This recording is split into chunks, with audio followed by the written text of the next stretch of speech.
అమరావతికి చట్టబద్ధత నేపథ్యంలో మాజీ ముఖ్యమంత్రి వైఎస్ఆర్ పార్టీ అధినేత జగన్మోహన్ రెడ్డి ముందుకు తెచ్చిన ఈ మావి గాన్ ప్రతిపాదన సహజంగానే ఎవరు దాన్ని ఇతర పార్టీల వాళ్ళు ఎవరు దాన్ని ఆమోదించింది లేదు. వైసీపీ వాళ్ళు కూడా ఇదేదో కొంచెం విడ్డూరంగా ఉన్నట్టుంది అని మాట్లాడుకోవడం కొంచెం ఇబ్బంది పడడం కూడా కనిపిస్తుంది. బహుశా ఈ కారణం వల్లనే అంతర్గత ఒత్తిడి వల్ల కావచ్చు, ఆ పార్టీ కీలక నాయకులు మాజీ మంత్రులందరూ కూడా వరుస పెట్టి అమరావతి సమస్య మీద మాట్లాడటము, చంద్రబాబు నాయుడు విధానాలను విమర్శించడం, అలాగే జగన్ చెప్పింది కూడా ఆలోచించాలని చెప్పడం ఇది జరుగుతుంది.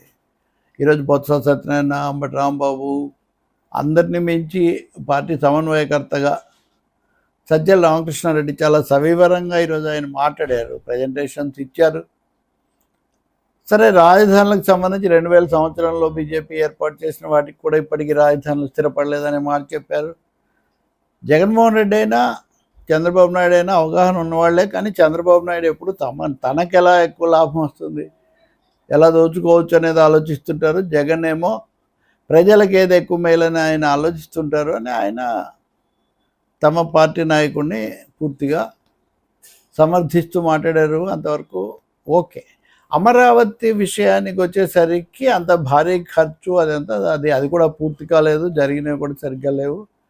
ఇలాంటి సమయంలో వికేంద్రీకరణ అన్నాము, అది సాధ్యం కాలేదు. కాబట్టి ఇప్పుడు జగన్మోహన్ రెడ్డి కొత్త ప్రతిపాదన తీసుకొచ్చారు, ఇది కొత్త అని చెప్పారు, అంతవరకు ఓకే.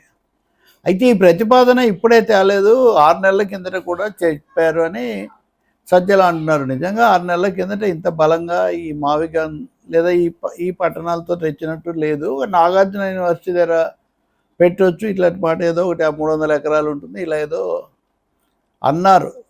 కానీ మావిగాన్ అనే పేరు పెట్టి ఇదంతా చేసినందుకే కదా దాని మీద ఇంత సంచలనాత్మకమైన చర్చ జరుగుతూ ఉంది. ఈ రోజున ఉన్న సోషల్ మీడియా యుగంలో ఇట్లాంటిది అవసరమేమో అని కూడా సజ్జన ఒక మాట అన్నారు. అన్నింటినీ మించి ఆయన చెప్తుంది ఏంటంటే, ఎవరో సలహా ఇస్తే ఆయన ఇలా చేశారని చెప్పడం ఏంటి? ఈ నాయకులు వీళ్ళిద్దరికీ కూడా వాళ్ళ సొంత ఆలోచనలు ఉండవా? సలహాదారులు చెప్తారు, వాళ్ళకి నచ్చినవి తీసుకుంటారు, లేదా వదిలేస్తారు తప్ప సలహాదారులు ఏదో చెప్తే వాళ్ళ మీద ఎందుకు ఆధారపడతారు, వాళ్ళు స్వయంగా నాయకులు అయినప్పుడని. ఈ పాయింట్స్ చాలా ముఖ్యమైనవి. ఎందుకంటే జగన్ని మాట్లాడడానికి ముందు కూడా వాళ్ళ పార్టీకి సంబంధించిన వాళ్ళు ఇది అంతగా వాస్తవికంగా లేదన్న పద్ధతిలో చెప్పినా కానీ ఆయన వాటిని తోసిపుచ్చి తన సొంత ఆలోచనతోనే దీన్ని ముందుకు తెచ్చారు అని చెప్తున్నారు సమాచారం.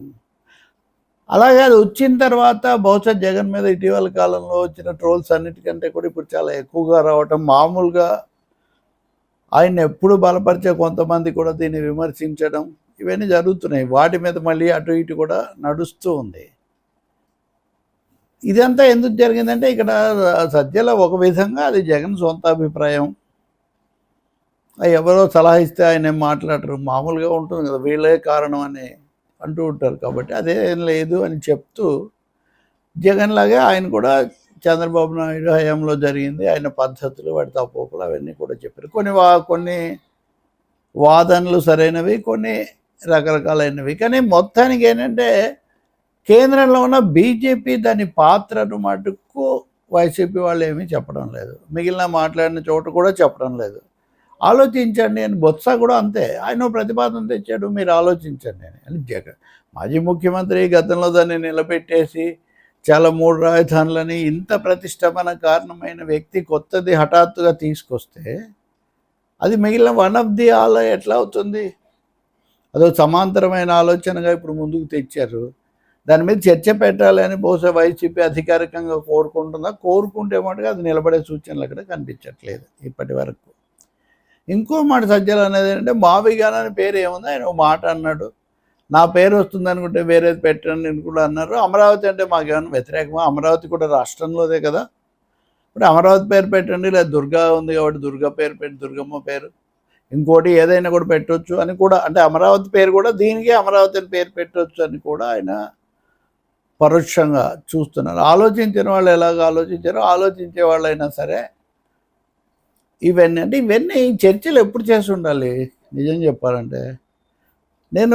నేను బహుశా మొట్టమొదటిగా విమర్శించాను ఈ పథకాన్ని, తల తోకలేని మాటలు అని నేను జగన్ మావిగాన్ను మొదటి రోజే నేను మాట్లాడాను. ఎందుకంటే ఇవన్నీ మీరు ముఖ్యమంత్రిగా ఉన్నప్పుడు ప్లాన్ బి మీరు ఏమైనా ఆలోచించారా? నా పాత వీడియోలు తీయండి, అన్నింటిలో ఉంటుంది.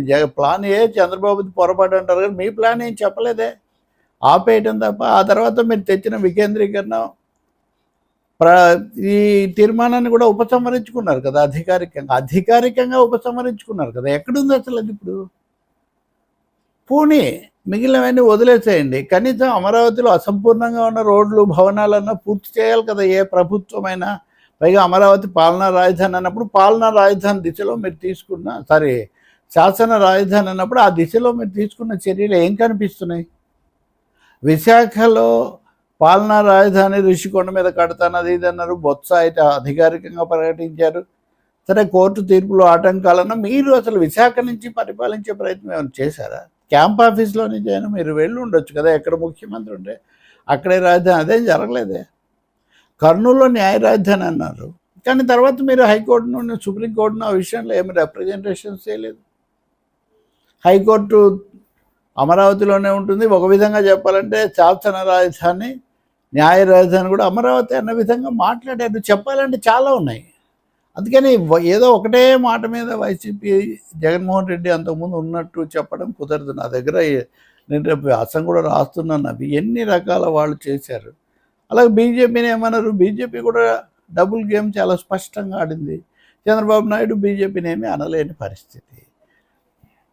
బహుశా ఇప్పుడు సజ్జలు మాట్లాడింది చూస్తే చంద్రబాబు మీద చేయవలసిన లేకపోతే తాము చేయాలనుకున్న విమర్శలు చేశారు, కానీ బీజేపీ పాత్ర కానీ, రెండవది ఇక్కడ జగన్మోహన్ రెడ్డి చెప్పిన దాంట్లో అవాస్తవిక దాన్ని పూర్తిగా ఓన్ చేసుకొని సరైందని ఆయన చెప్పింది లేదు. దాని మంచి చెడ్లు లోతుపాతుల్లో కూడా ఆయన ఏమీ పోవడం లేదు. ఎందుకు పరిశీలించకూడదు, ఏదో ఒక ఆలోచన చేయకూడదు కదా, చేయొచ్చు కదా అని మాత్రమే అంటున్నారు.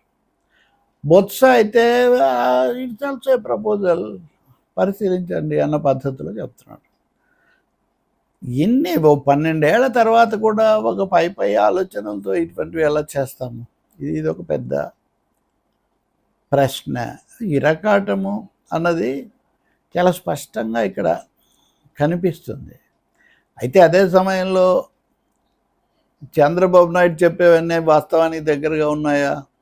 ఆయన ఒక క్రమణిక టైం టేబుల్తో చెప్తున్నారో అదేం లేదు. ఆ విషయం నేను ఇదివరకు చెప్పాను, మళ్ళీ కూడా చెప్తాను.